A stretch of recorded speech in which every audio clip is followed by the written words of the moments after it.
Hello Blazers, it is your boy Roman, your favorite neighborhood Russian, and today guys, welcome to a brand new video where we're gonna just sit down and discuss something very important. Now if you guys are not living under a rock, you've probably seen a certain very interesting article pop up in the media recently, and the news is basically that the entire Russian government has just resigned. A major reshuffle of the Kremlin. Russian Prime Minister Dmitry Medvedev has just announced that he and the entire Russian government will resign. Russia's Prime Minister Dmitry Medvedev has announced that the government has resigned. It is obvious that we, as the government of the Russian Federation, should provide the president of our country with the opportunity to make all the necessary decisions for this. Therefore, the current government of the Russian Federation resigns. And people are going insane, okay? Everybody started linking me these articles, asking me what is going on. Is Putin actually going away? Is Putin not going to be president anymore? What does this mean? What's going to happen to Russia? Is Russia falling apart? You know, I guess nobody really reads articles anymore. Everybody just reads the headline and is like,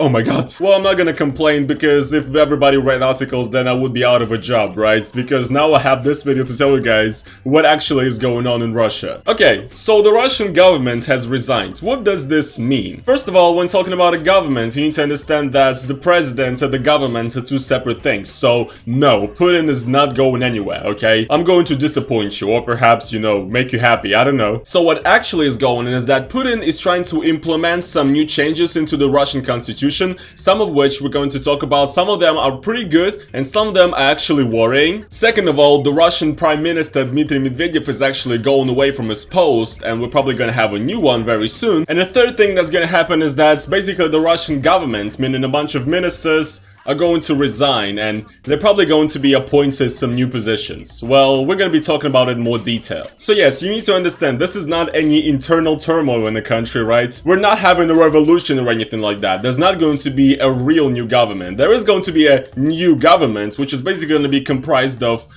some other governmental workers that are already in Putin's team. They're just gonna be put in new positions now. That's all it is, right? So essentially nothing's gonna change. And it's pretty obvious even with Dmitry Medvedev, who is the Prime Minister of Russia right now, but soon is not going to be. It's honestly really funny because Dmitry Medvedev basically, you know, was fired from his position of the Prime Minister, okay? And so Medvedev asked Putin if he could appoint him as the Vice President of the Security Council of Russia, right? Thing is, there is no such thing as the Vice President of the Security Council of Russia, right? There's such thing as the President of the Security Council of Russia, which is coincidentally the President of Russia, meaning Vladimir Putin. And it's really funny because this is literally what Putin said. I think it's possible, and I'll do it in a short time. I'll introduce the position of the Vice President of the Security Council of Russia. So essentially he was like, alright bruh, there is no such position in the Russian government, but we'll just create one so that Mr. Medvedev, you know, won't really have nothing to do and could do some more corruption. Here's another justification why this is not really a new government, is because the new guy that Putin is planning to appoint as the Prime Minister of Russia, he suggested it to the State Duma that maybe we should pick this guy as the Prime Minister, and if Putin suggested it, of course it's gonna happen. So it's this dude right here called Mishustin, and he's actually the head of the Russian Federal Tax Inspection. So he's already a person who is very high up in the Russian government, and he's just getting a career upgrade, I guess. Maybe he's done something good for Putin, I don't know. But that's what I'm saying though. It's not like we're getting a new Prime Minister, a new government. It's literally just Putin changing some of his friends and just putting them in different places. It's like, oh, you used to be this guy, now you're gonna be in the place of this guy, and you're gonna be in this place. And he's just stacking it all like that, and I guess to give us, the Russian people, an impression that we're getting a new government, when in reality, we're really not. Now, what about the new constitution? Okay, so this is actually pretty interesting. Now, like I've said before on my channel, the Russian constitution is one of my favorite fictional books of all time. Just has nothing to do with reality, you know? The constitution guarantees freedom of speech, no such thing in Russia. The constitution says that you cannot be president more than 2 consecutive terms. Well, yeah, you cannot be a president for more than 2 consecutive terms, but if you put a fake president in between, then you can serve as many as you want, you know? And also, I think the constitution says that the Russian nation, the Russian people are actually the ones that hold the power in society and in Russia as a whole. And I don't really think that's true. So yeah, it's a great work of fiction, and now they're making a sequel. Ряд конституционных поправок, которые считаю вполне обоснованными, Stop! Why did Putin start talking? правового социального государства. No, I don't want. Stop! Putin is really in my video. Why did you start speaking over me?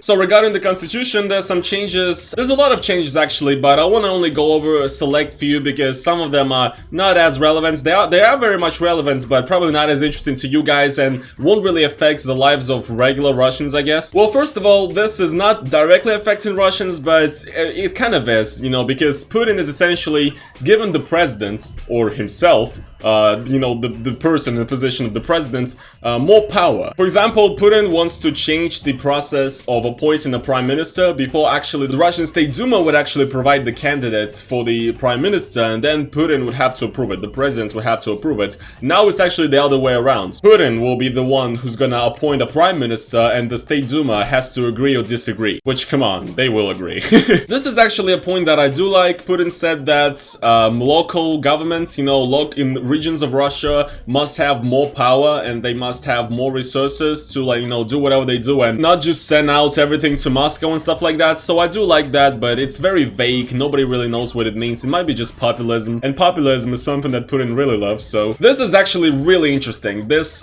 point right here, like I just said, guys, you know, the fact is that in Russia or in America, for example, as well, it's the exact same. You cannot serve for more than 2 terms in a row, right? If you don't know, Putin is now on his 4th term. So he served the first term from 2000 to 2004, the second term from 2004 to 2008, then it was Medvedev, and then he served the 3rd term from 2014 to 2018, and now he's on his 4th term. Well, Putin wants to introduce a law that actually would make it so that you cannot be a president for more than 2 terms, period. So, you know, you can be a president for 1 term, 2nd term, and then no more. You know, you couldn't do it like him, basically. So, introducing this is good, but by introducing it, he's essentially admitting that what he did is kind of scummy, so that's very ironic. There's also some changes in requirements to be the president of Russia and stuff like that, yada yada yada. But one point that really worries me is this one, actually. It's essentially limiting the supremacy of international law. The idea is that the Russian law will now reign supreme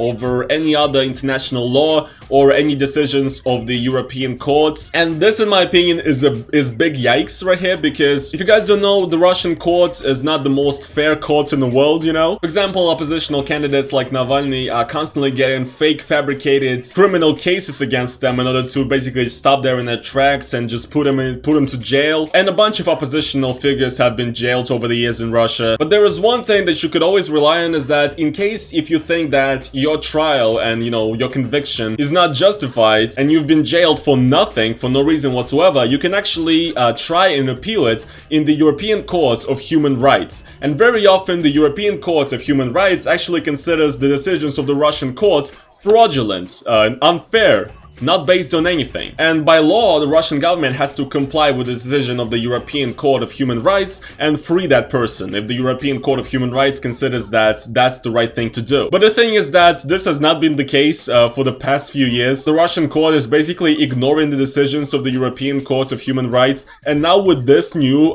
sort of amendment to the constitution that Putin wants to introduce, that, you know, the Russian law is supreme to international law, this basically means that it's now going to be completely fine to completely ignore the European Court of Human Rights.